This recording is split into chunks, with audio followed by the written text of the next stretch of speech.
अब तू बता कि एग्जैक्टली हुआ क्या है। नेताजी वो क्या? हाँ, मैं बताती हूँ क्या।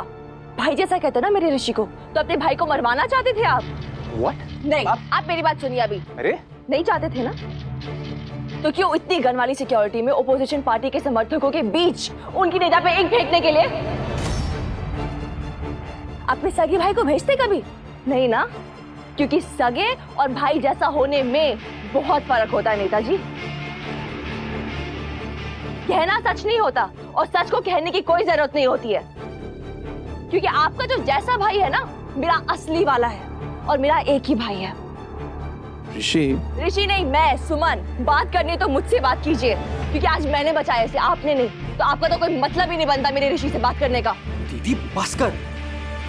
नेताजी ऐसे नहीं है, और कुछ प्लान करके सोच समझ के ही भेजा होगा ना उन्होंने मुझे। क्या सोच समझ के पेशा? तू ये तो देख, भूमि की फीस के पैसे नेताजी ने दिए बिना कुछ पूछे। वाह, बहन की फीस की कीमत एक भाई की जान।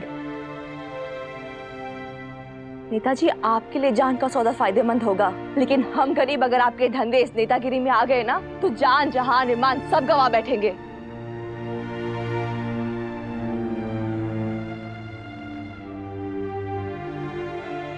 सॉरी लक्ष्मी जी, आपका अपमान नहीं कर रही हूं, लेकिन जिन हाथों ने आपको भेजा है वो हाथ ही गंदे।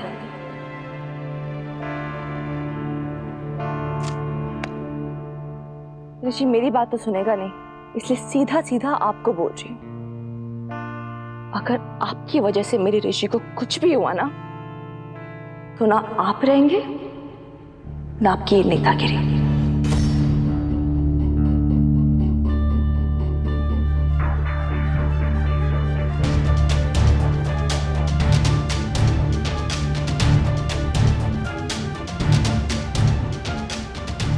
सॉरी नेताजी, वो सुमी दीदी थोड़ा ज्यादा ही गुस्सा नहीं ऋषि, इसे प्यार कहते हैं, और ऐसा प्यार गर्मी भी देता है और आग भी लगा सकता है।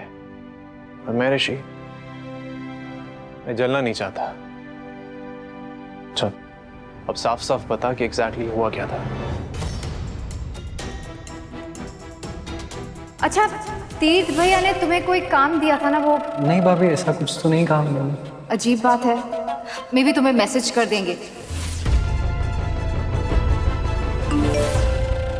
तीर्थ भैया ना तुम्हें बिल्कुल छोटे भाई की तरह मानते हैं। मुझे हमेशा बताते हैं कि मैं कोई चीज सोचता नहीं हूँ कि ऋषि उसे पूरा कर देता है। बहुत भरोसा है तुम पर, इसलिए बिना कुछ पूछे फट करके तुम्हारी बहन के लिए पैसे दे दिए।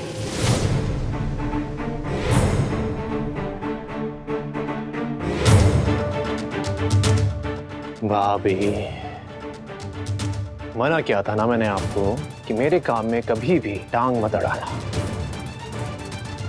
अब क्योंकि आपने टांग अड़ा ही दी है, थोड़ी तो तोड़नी पड़ेगी। गोपाल चंद्र भार्गव की रैली को डिस्टर्ब करने के जुर्म में यह अरेस्ट वारंट लेके आया हूं। क्या? ये चंद्रकांत मित्तल का घर है, मोहल्ले के किसी मामूली गुंडे का अड्डा नहीं, जहां नेताओं की रैली में हड़कंप मचाने के लिए षड्यंत्र रचे जाते हैं। कौन है गोपाल चंद्र भार्गवा हम नहीं जानते, और हमें इससे कुछ लेना देना नहीं। मैं हमारे धंधे और गल्ले से फुर्सत मिले, समय मिले, तभी तो ये सब करने जाएंगे। समय तो निकाला है सर किसी न किसी ने, और इस बात का प्रूफ है हमारे पास।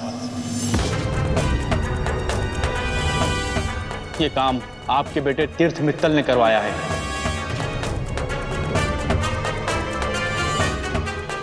ये क्या कह रहे हैं आप?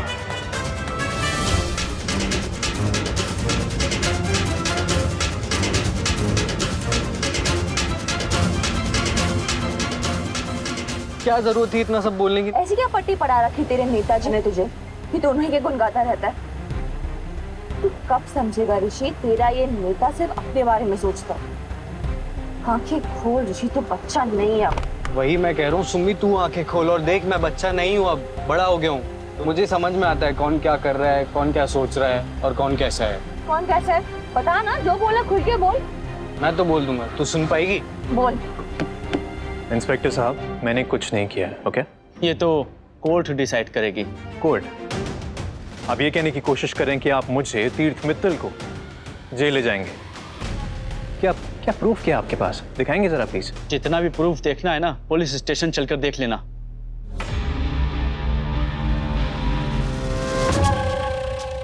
हे भगवान, मुझे कुछ कीजिए वरना ये लोग ले जाएंगे मेरे लड्डू को।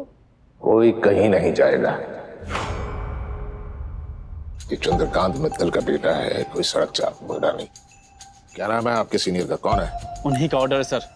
अगर आप हमें ये तीर्थ मित्तल को अपने साथ ले जाने नहीं देंगे ना, तो आपको भी हमारे साथ चलना पड़ेगा। मेरे पापा की पहुंच ना आपके सीनियर से सीनियर तक भी है। आप मेरे भैया को कहीं नहीं लेके जा सकते। ए डेढ़ पसली मिजाज नकली, चुपचाप अपनी जगह पे खड़ा रहा, वरना तुझे भी अंदर ले चलूंगा। और रही बात तीर्थ मित्तल को यहाँ से अरेस्ट करके ले जाने की, तो कोई रोक नहीं सकता।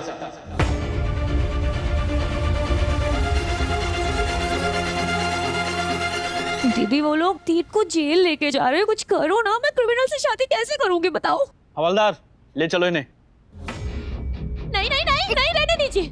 देखिए इंस्पेक्टर साहब, आप ऐसे तीर्थ को अरेस्ट नहीं कर सकते। तीर्थ ने कुछ भी नहीं किया। वो ऋषि ना, वो एक नंबर का झूठा है। उसका तो फेस ही झूठा टाइप है। उसने जानबूझ के इंक फेंकी होगी। मेरा तीर्थ ना बहुत इनोसेंट है, बहुत सिंपल। और आप ही सोचिए ना, अगर तीर्थ को कुछ फेंकना ही होता तो वो नमकीन फेंकता ना, इंक क्यों फेंकता बताइए? एक मिनट, इंक? ऋषि, तुम्हें कैसे पता बेटा? इंस्पेक्टर साहब ने तो कुछ कहा ही नहीं है।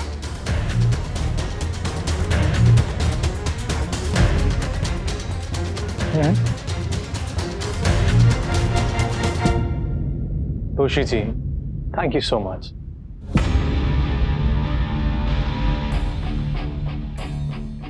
Excuse me. क्या कमाल की एक्टिंग करते हो यार आप, मजा आ गया देख के।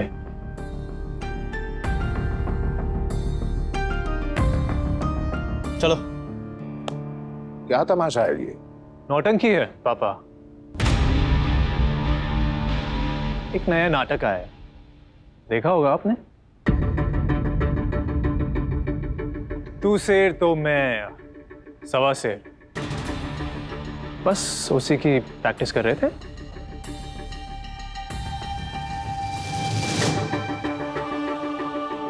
तो कृतिका, जरा आप बताएंगी सबको कि आपको ऋषि और उस इंक के बारे में कैसे पता चला?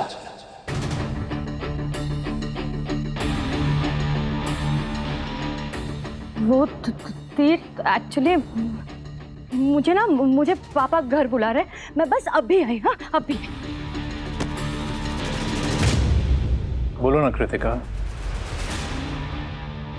फ्रिज पढ़ना, झूठ मत बोलना, क्योंकि अगर तुमने झूठ बोला ना कृतिका, तो तुम्हें पता है ना अच्छे से कि मैं क्या करूंगा।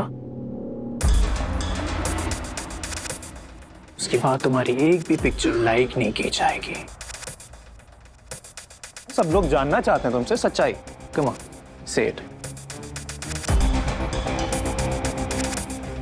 से इट। दीदी ने बताया।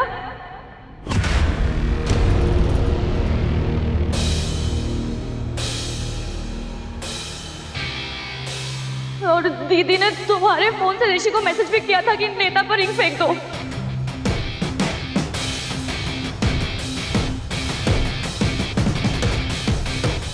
तू जो ये दुनिया को ज्ञान देती रहती है कि दो लोग एक जैसे नहीं होते, जब नेताओं पे बात आती है तो कहाँ चले जाता है तेरा ज्ञान? तेरे तो तेरे नेताजी सबसे ऊपर है ना, अपने परिवार से भी बढ़कर है। मुझसे, भूमि, माँ, मालिनी बुआ, सबसे बढ़कर है तेरे नेताजी तेरे लिए, है ना?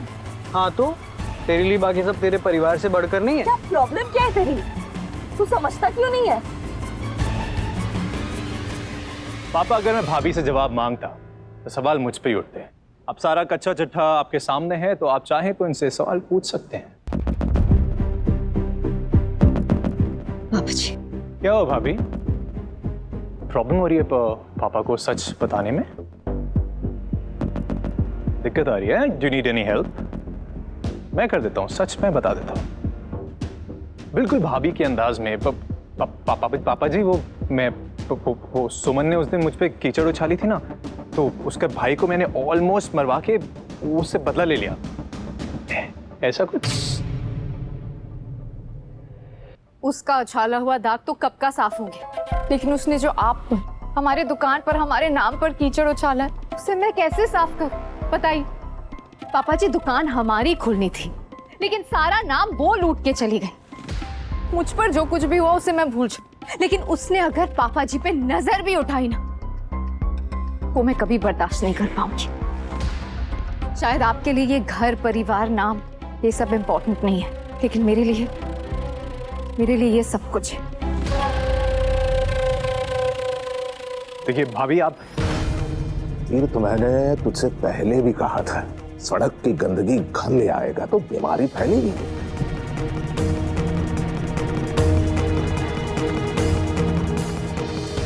और धंधे का उसूल है, जिसका खर्चा उसी की भरपाई। बहन ने गलती की है, उसकी भरपाई भाई चुकाएगा। तुमसे ये उम्मीद नहीं थी देविका। पापा जी, आई एम सॉरी। आप बिल्कुल सही कह रहे हैं, मुझसे गलती हो गई। आप जो चाहें आप मुझे सजा देते। सजा उसे दी जाती है जो अपने स्वार्थ के लिए गलती करे, अपने परिवार की भलाई के लिए, परिवार की अच्छाई के लिए तुमने गलती की है। बस तुम्हें सिर्फ नसीहत दे सकते हैं। पर पापा, बाहर वालों की वजह से घर में कलेश हो, मुझे कतई पसंद नहीं। बात को यहीं खत्म करते हैं, खींचते नहीं।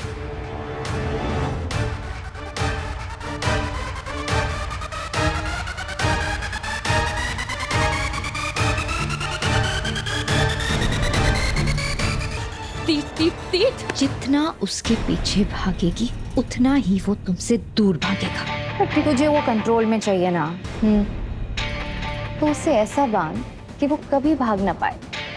मतलब? अब देख कैसे तीर्थ को मैं कंट्रोल में लाती हूँ। आज मैं नहीं होती ना तो हो गया था काम इस ऋषि का। उस नेता के चक्कर में घन चक्कर हो गया ऋषि। झूठा, स्वार्थी, मौके पे चौके मारने वाला आदमी है वो नेता। भाई जैसे कहते हैं मेरे ऋषि को, काम करा रहा है दुश्मनों वाला। कीड़े पड़े उस नेता को, उसी कचौरी में कंकड़ आ जाए, दांत टूट जाए उसके। अभी अगर मेरे सामने दिख गया ना तो मुंह तोड़ दूंगी मैं उसका। मुझको किसी ने रोकने की कोशिश की ना तो फिर देख लेना।